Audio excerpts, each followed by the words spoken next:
SMNR Radio News Blast.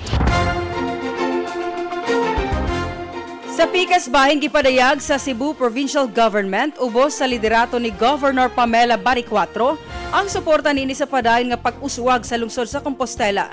Pinagi sa paghatag og 5 million pesos nga tabang pinansyal.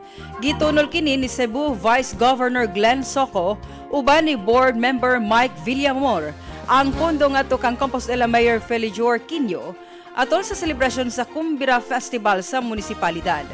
Ang gihatag nga ayuda gitumong aron masuportahan ang mga proyekto ug programa nga makatampo sa pagpalambo sa Compostela. Lakip na ang pagpalig-on sa mga inisyatibo alang sa kaayuhan sa katawhan.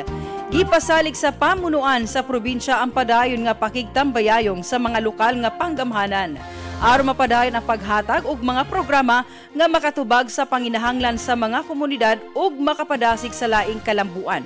Samtang gipasalamatan sab ni Mayor Quino ang suporta sa Cebu Provincial Government nga iyang giila isit dakong tabang sa mga paningkamot sa lungsod alang sa mas lig-on ug mas mauswagon nga Compostela.